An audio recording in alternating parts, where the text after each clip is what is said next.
Peuple de Dieu, Shalom. Gloire à Jésus, notre roi, notre Seigneur, le prince de la paix. Par lui, nous sommes créés. Parce que c'est par la parole, la source de toutes choses. Laisse que maintenant, par la parole, que nous vivions plein de succès et que nous accomplissions de grands exploits au nom de Jésus. Vous nous suivez dans notre chaîne YouTube Tamboulou Koki, ministries officielle. Peuple de Dieu, frères et sœurs, dans ce siècle plein de problèmes, nous sommes en train de passer en revue ce que la parole de Dieu peut faire dans notre vie. La lecture, notre temps est si petit. Les textes que nous lisons, c'est dans Jean chapitre 11, de 38 à 44. Il y a quelqu'un que Jésus aimait beaucoup, qui s'appelait Lazare. On a appris que Lazare était malade.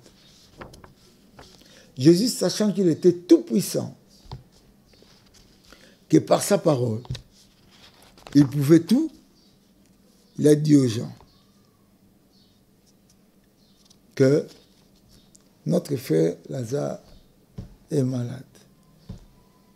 Nous irons. Il dort. Donc quand il parlait de il dort, donc pour nous, Lazare était mort. Et comment il l'a réveillé? Il l'a réveillé comme quelqu'un qui dormait. Donc, par sa parole, il a rendu la mort de Lazare un sommeil.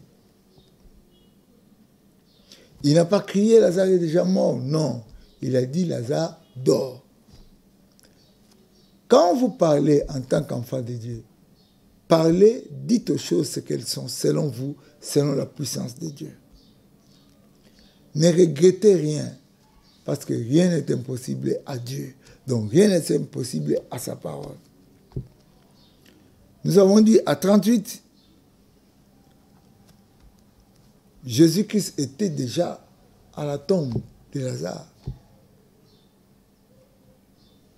Il a frémi en lui-même et il a rendu grâce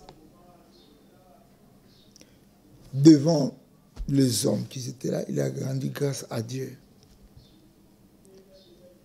Une pierre était devant une pierre, une tombe. Jésus dit ceci, avec sa parole, ôtez. On a ôté la pierre.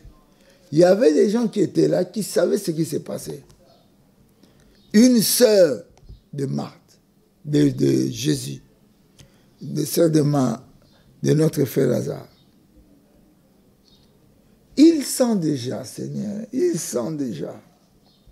Voyez le niveau du corps de Lazare, 4 jours dans la tombe, il était en train de sentir.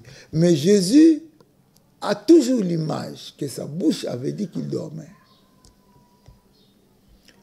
Enfant de Dieu, la catégorie que vous avez, c'est la catégorie des enfants de Jésus, la catégorie des fils de Dieu. Celui qui me connaît, celui qui croit en moi, fera les choses que je fais. Et il en fera de plus grandes. Voici Dieu, Jésus-Christ, devant la tombe. Il va faire une chose. Et il dit, toi qui crois en lui, tu peux faire la même chose. Il va dire ceci. Ne t'ai-je pas dit que si tu crois, tu verras la gloire de Dieu? Ils ont ôté la pierre. Après l'avoir ôtée, Jésus s'éleva, les yeux en haut. N'oublie pas que quand ils étaient devant la tombe, Jésus a frémi. Donc, il a réalisé quelque chose, que son ami n'était plus là. Mais comme il avait donné le nom de sommeil à la mort, il devait le réveiller comme quelqu'un qui dormait. Il a crié. Avant de crier, il a dit ceci. Père, je te rends grâce de ce que tu m'as exaucé. Est-ce que vous voyez la parole? Donc il est en train de lutter toujours dans la parole. Il sait que Dieu est la parole. Il sait que Dieu est dans le ministère de la parole. Et lui-même est la parole. Il ne laisse pas la parole. Pour moi, je savais que tu m'exauces toujours.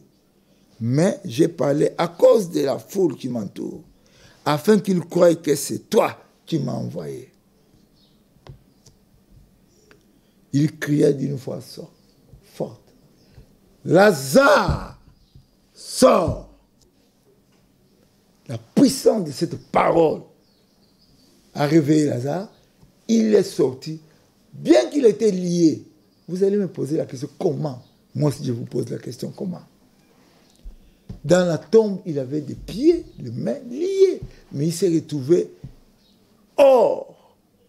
Cela veut dire, la parole a la puissance de faire marcher quelqu'un, même lié. Je sais que vous êtes nombreux, vous avez suivi des cultes, des enseignements, des super pasteurs, super hommes, qui vous parlent des liens. Mais je vous dis, ce lien n'a pas pu lier Lazare. Lazare est sorti de la tombe. C'est dehors qu'on est venu les lier. Si la parole n'était pas puissante, il devait déjà envoyer les gens là-bas, délier les morts. Qui allait entrer alors qu'il était en train de piller? Il sentait déjà. Écoutez, il en est sorti lié. Et dès qu'il était dehors, il n'y avait plus la prière. Il ne sentait plus. Donc la parole a même freiné tous les parfums du corps, les mauvais parfums. Qu'est-ce que la parole n'a pas fait? Quelle puissance la parole de Dieu. Vivez dans la parole de Dieu. Je vous ai dit dans une de mes prédications que j'ai dit au cœur, va à gauche, à droite, ou à gauche plutôt. Le cœur est allé à gauche. Un enfant qui souffrait de cœur. J'ai touché un tuberculeux à la poitrine. Je lui ai dit, tuberculose cesse. L'histoire de ce tuberculeux est grave. Un garçon vivait avec une femme et il était tuberculeux. Les parents voulaient séparer leur enfant, leur fille de cet homme, parce qu'il était tuberculeux. Être tuberculeux, dans notre pays à cette époque, il fallait vivre 6 mois ou 12 mois, loin de son mari, loin de sa femme et de ses enfants. Et les parents ne voulaient pas que la femme soit avec elle. Donc, la séparation. Cette femme était trop jeune, elle était trop belle. J'ai vite arrêté. Et je leur ai envoyé, leur donné l'argent, aller à l'hôpital. Ils ont fait l'examen. Après 3 jours, on a dit que l'homme n'était plus tuberculeux. Quelle grâce! Voici comment la famille a continué. Par une parole puissante. Vous l'avez. Nous parlons de la foi. Quand le Fils de l'homme a dit, quand je reviendrai, est-ce que je trouverai la foi sur la terre? C'est dans toi, dans ton speech, comment tu parles chaque jour. Est-ce qu'on sent la foi ou bien on sent le désespoir? Jésus pouvait commenter la mort de Lazare. C'est parce que vous l'avez laissé. Pourquoi vous ne m'avez pas appelé? Non, il a arrêté tout cela. Et Lazare est revenu à la vie. Jésus dit ceci, moi, venez. Quand il faisait ça, son doigt était vers lui. Détruisez ce temple. Après 3 jours, je vais le reconstruire. Il parlait de son corps. Et il a dit à Pierre, je vais mourir et je vais ressusciter. Il avait dit avant, pour que cela s'accomplisse, tout ce que nous dirons par la foi, cette parole va s'accomplir. J'ai dit à mes enfants à l'école, vous voyez l'avion, j'irai dans les avions, je prêche. C'est tout ce que j'ai dit. Ces paroles-là commencent à s'accomplir. J'ai arrêté la guerre en Angola.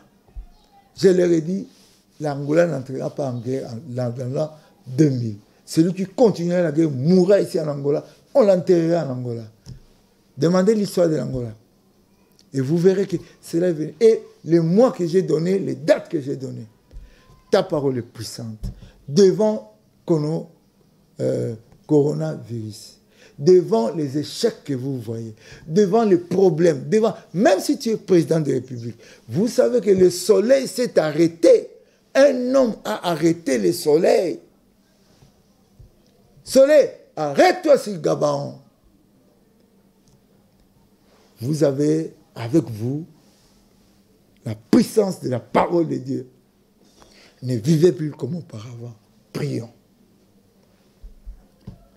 Père éternel, Dieu Tout-Puissant, voici les armes que tu donnes à ton peuple. Laisse qu'ils puissent l'utiliser. Donne-leur la force. Comme tu as donné à David. Tu l'as préparé. Et ce jour-là, il a parlé à Goliath. Il a parlé à Goliath. Il lui a dit que je vais couper ta tête avec le sable. Mais il n'avait pas de sable. C'est Goliath qui avait le sable.